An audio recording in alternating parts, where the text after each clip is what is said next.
मेरा नाम रानी है और आज मैं आपको अपनी जिंदगी की एक ऐसी कहानी सुनाने वाली हूँ जिसे कभी किसी को बताने की हिम्मत नहीं जुटा पाई। दोस्तों, मेरी उम्र 25 साल है और अब तक ना तो मेरी शादी हुई है और ना ही कोई रिश्ता पक्का हुआ है। मैं अपने पिताजी के साथ रहती हूँ क्योंकि 2 साल पहले माँ हमें छोड़कर चली गई। मेरा एक बड़ा भाई है, विशाल, जो मुझसे 3 साल बड़ा है और शहर में अपनी पत्नी के साथ रहता था। मेरी कहानी वास्तव में वहां से शुरू होती है जब विशाल भैया ने अपनी पत्नी से अलग होने का फैसला किया। लगभग 1.5 साल पहले की बात है। तलाक के बाद वो हमारे घर वापस आ गया और फिर से हम तीनों, मैं, पापा और विशाल, एक साथ रहने लगे। सच बताऊं तो मुझे हमेशा से एक बात परेशान करती आ रही थी। जब भी मेरे लिए कोई रिश्ता आता, वो आगे नहीं बढ़ता, ना तो कभी सगाई तक पहुंचता और ना ही शादी की बात। ये स्थिति मुझे बहुत व्याकुल करती थी।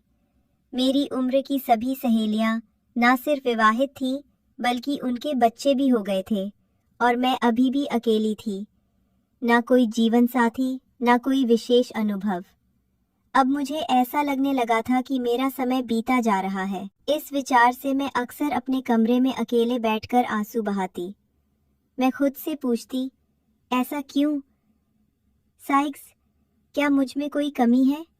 मैं तो सुंदर हूँ, अपना ध्यान रखती हूँ, समाज में घुलती मिलती हूँ, फिर मेरे लिए अच्छे रिश्ते क्यों नहीं आते? कभी कभी तो मन में ये विचार भी आता कि शायद किसी ने मुझ पर कोई टोटका कर दिया है। थॉटफुल फोमो, इन सब विचारों से मैं मानसिक रूप से टूट रही थी। लेकिन जब विशाल भैया अपनी पत्नी को अपना फ्लैट देकर हमारे पास लौट आया तो मुझे थोड़ा सुकून मिला। मुझे लगा कि अब मेरा भाई मेरा साथ देगा, क्योंकि अकेलेपन में मैं बहुत ऊब जाती थी। पापा तो शाम होते ही अपनी दवाइयाँ लेकर सो जाते थे और मैं अकेली बैठी रहती। हालांकि भाई और भाभी के तलाक से मुझे दुख भी था, क्योंकि मुझे भाभी बहुत प्यारी लगती थी। विशाल भैया ने कभी नहीं बताया कि उनके बीच क्या हुआ था। बाद में पता चला कि वजह थी भाभी की अफवाहें फैलाने की आदत। वे हर किसी की बातें सुनती और फिर उन्हें इधर उधर फैलाती रहती। लोगों ने जब विशाल से इस बारे में शिकायतें की तो उसे बहुत ठेस पहुंची। विशाल भैया ने कई बार अपनी पत्नी को समझाया, अपने घर पर ध्यान दो, दूसरों की जिंदगियों में झांकना बंद करो, लेकिन वो नहीं सुनती। हमेशा कहती, मेरी सहेली की भाभी के पति ने उसे नया फोन दिलाया, हमारे पड़ोसी अपनी पत्नी को शिमला घुमाने ले गए। वो अपनी जिंदगी से संतुष्ट नहीं थी और हमेशा विशाल भैया से शिकायतें करती रहती।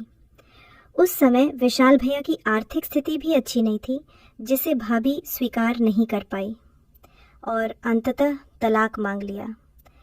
जब विशाल भैया हमारे साथ रहने आया तो धीरे धीरे हम एक दूसरे के करीब आने लगे। हम दोनों दोस्तों की तरह हो गए। हमारे पास और कोई मित्र भी नहीं था। वो भी अकेला और मैं भी अकेली।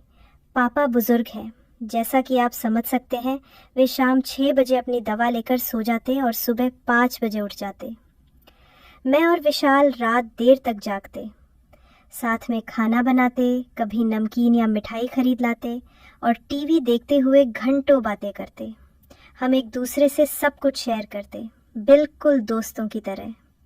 जब थक जाते तो मैं कहती, चलो भैया, अब मैं सोने जा रही हूँ। मैं अपने कमरे में चली जाती और विशाल भैया थोड़ी देर बाद अपने कमरे में।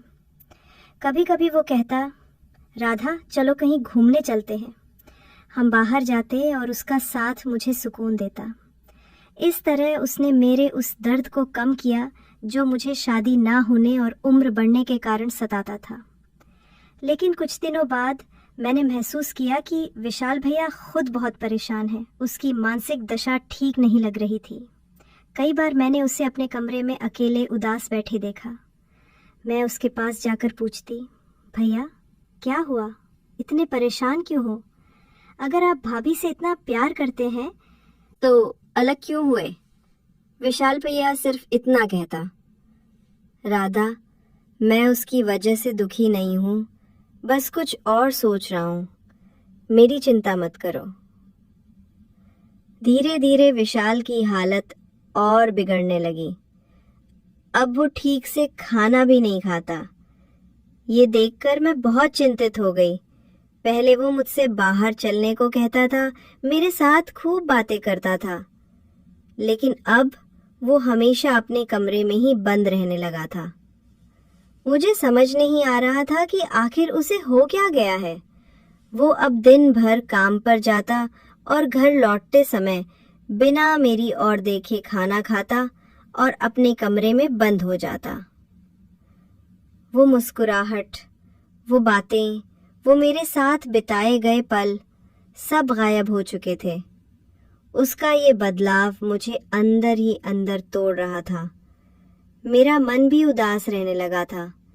लेकिन एक दिन मैंने ठान ली, नहीं, मुझे विशाल भैया को इस अंधेरे से बाहर निकालना ही होगा।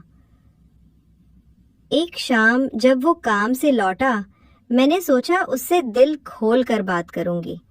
उसके कमरे तक पहुंची तो दरवाजा थोड़ा सा खुला था। अंदर झांकने पर जो दृश्य मेरी आंखों के सामने था, उसने मेरी सांसें थाम दी। विशाल भैया अपने लैपटॉप पर अश्लील फिल्म देख रहा था। स्पीकर की आवाज इतनी थी कि मुझे सब कुछ साफ सुनाई दे रहा था। मैं जैसे पत्थर बन गई थी, ना पाँव हिला सकती थी, ना नजरें हटा पाती थी। उसकी आंखें स्क्रीन पर जमी थी और उसके हाथ, मैं समझ गई थी कि वो क्या कर रहा है। किसी तरह खुद को वहां से खींचकर अपने कमरे में लौट आई। अपने बिस्तर पर बैठी तो दिमाग में वही दृश्य बार बार घूम रहा था। विशाल भैया का बिस्तर दरवाजे के सामने ही था, इसलिए मैंने सब कुछ स्पष्ट देख लिया था। उसकी हर हरकत, हर भाव, ये मेरे लिए बिल्कुल नया अनुभव था। मन में एक अजीब सी हलचल होने लगी थी। उस रात मैं सो नहीं पाई। अलग अलग विचारों ने मुझे घेर लिया था। अगली सुबह जब उठी तो विशाल भैया काम पर जा चुका था। अनजाने में ही मेरे कदम उसके कमरे की ओर बढ़े। वहां उसके बिस्तर पर कुछ निशान थे जो रात की घटना की गवाही दे रहे थे। उसकी आंखें, हरकतें और उसका मैं अपने विचारों से ही शर्मिंदा हो गई। शाम को जब विशाल भैया लौटा, मैंने हिम्मत जुटाकर कहा, भैया बात करनी है आपसे। वो बोले, अभी नहीं राधा, मैं थका हुआ हूँ, अपने कमरे में जा रहा हूँ। उसने बिना मेरी ओर देखे कहा। मैंने कहा, प्लीज भैया, सिर्फ थोड़ी देर आप, अब मुझसे पहले जैसे बात भी नहीं करते। मैंने विनती की। उसने आह भरी। ठीक है, मैं थोड़ा आराम कर लूं, फिर बात करेंगे। मैंने सिर हिलाया। लेकिन कुछ देर बाद फिर से उसके कमरे के पास से गुजरी तो वहीं आवाजें सुनाई दी। वो फिर से वहीं कर रहा था। मैंने इंतजार किया। जब वो बाहर आया, मैंने सीधे उससे पूछा, भैया आप कब तक ऐसे रहेंगे? मैं आपकी हालत देखकर बहुत परेशान हूँ। उसने गहरी सांस ली। राधा, मुझे लगता है मुझे फिर शादी करनी चाहिए। मैं तंग आ चुका हूँ अकेलेपन से। मैं समझती हूँ भैया, मैं भी तो यही चाहती हूँ अपने लिए, मैंने धीरे से कहा। फिर भैया, तुम अभी छोटी हो। उसने टालने की कोशिश की। मैं बोली, नहीं भैया, मैं छोटी नहीं हूँ, 27 साल की हो गई हूँ। फिर मैंने हिम्मत जुटाई और बोली, भैया, कल रात मैंने आपको देखा था वो फिल्में देखते हुए। भैया के ऊपर जैसे बिजली गिरी हो, उसका चेहरा लाल हो गया। क्या बकवास है ये? तुम मेरे कमरे में झांकती हो? कैसी बहन हो तुम? उसकी आवाज लगभग चिल्लाहट थी। उसके शब्दों ने मुझे छलनी कर दिया। मैं फूट फूट कर रोने लगी और भागकर अपने कमरे में चली गई। दरवाजा बंद करके मैंने अपने आंसुओं को आजाद छोड़ दिया। मैं क्या करूं? क्यों इतना अकेलापन? क्यों इतनी उलझने? 5 मिनट बाद दरवाजे पर हल्की सी दस्तक हुई। वो विशाल भैया था। उसने धीरे से मेरे कंधे पर हाथ रखा और बोला, राधा प्लीज मत रो। भैया मुझे आपकी बहुत चिंता होती है। मैंने अपने आंसू पोंछते हुए कहा, मैं आपको ऐसे दुखी नहीं देख सकती। मुझे अपना भाई वापस चाहिए, वो जो हंसता था, मुझसे बातें करता था। विशाल भैया ने मेरी ओर एक अजीब नजर से देखा और बोला, राधा मेरी बात सुनकर विशाल भैया की नजरें बदलने लगी। उसने मुझे पैरों से लेकर सिर तक देखा, ऐसे जैसे अब तक कभी नहीं देखा था। मैं उन नजरों के सामने खुद को कमजोर महसूस करने लगी। राधा, क्या तुम मुझसे करीब आना चाहती हो? उसने धीमे स्वर में पूछा। उसकी बात सुनकर मैं स्तब्ध रह गई, बोल ना पाई। कुछ पल सिर झुकाकर खड़ी रही, फिर हल्की सी मुस्कान के साथ सहमति में सिर हिला दिया। सच कहूं भैया, मैं भी वो आजमाना चाहती हूँ, मैंने शर्माते हुए कहा, लेकिन एक शर्त पर। अगर मैंने आपको ऐसा करने दिया तो क्या आप वो फिल्में देखना छोड़ देंगे? अगर इससे आपको राहत मिलेगी तो मैं तैयार हूँ। फिर विशाल भैया ने मुझे अपनी बाहों में भर लिया। उसके स्पर्श में कुछ ऐसा था जो अब पहले जैसा नहीं लग रहा था। जब हम अनुचित मार्ग पर चल पड़े, घटनाएं तेजी से बदलने लगी। कुछ दिनों तक हम दोनों अपनी गलतियों के दलदल में धंसते गए। जो रिश्ता पवित्र होना चाहिए था वो कलुषित हो गया था। हम सावधानी बरतते, लेकिन पतन का अंत निश्चित था। एक रात जब हम मेरे कमरे में थे, अचानक पापा को कुछ आहट सुनाई थी। वे उठे और मेरे कमरे की तरफ आ गए। पापा बोले, राधा क्या कर रही हो इतनी रात को? कौन है तेरे साथ? पापा की आवाज सुनकर हम दोनों सहम गए। विशाल भैया ने जल्दबाजी में अपने कपड़े ठीक किए और जब दरवाजा खुला, पापा ने हमारी हालत देखकर सब समझ लिया। ये क्या हो रहा है तुम दोनों के बीच? पापा गुस्से से कांप रहे थे। ये हमारा घर है, हमारा परिवार है, तुमने हमारी इज्जत मिट्टी में मिला दी। मैं शर्म से फूट फूट कर रोने लगी। पापा के मुख पर निराशा का भार देखकर मेरा दिल टूट रहा था। पापा बोले, राधा मैंने तुम्हें इतने अच्छे संस्कार दिए, लेकिन ये सब क्या है? पापा की आवाज में दर्द था। और विशाल, तुझे अपनी बहन की इज्जत की भी परवाह नहीं? पापा के शब्दों ने हमें वास्तविकता का एहसास करा दिया।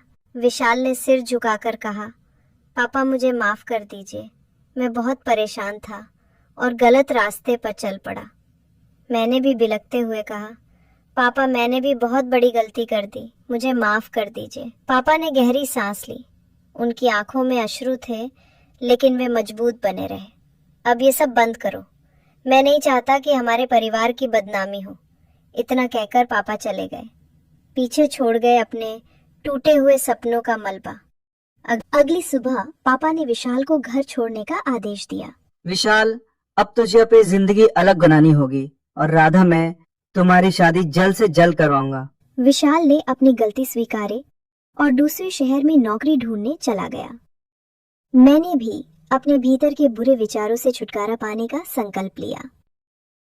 कुछ महीनों बाद पापा ने मेरे लिए एक अच्छा रिश्ता ढूंढ लिया। राहुल एक छोटी सी कंपनी में काम करता था। नेक दिल और समझदार इंसान थे। हमारी शादी हो गई और मैंने उनके साथ नई शुरुआत की। राहुल ने मुझे हमेशा सम्मान दिया, प्यार किया और मैंने भी अपने अतीत को पीछे छोड़कर आगे बढ़ना सीखा। विशाल ने भी एक अच्छी पढ़ी लिखी लड़की से विवाह कर नया परिवार बसाया। आज मैं राहुल के साथ सुखी हूँ। मेरे एक प्यारे बच्चे हैं और मैं अपनी गलतियों से बहुत कुछ सीख चुकी हूँ। अब मैं समझती हूँ कि परिवार की मर्यादा और सही मार्ग पर चलने से बढ़कर जीवन में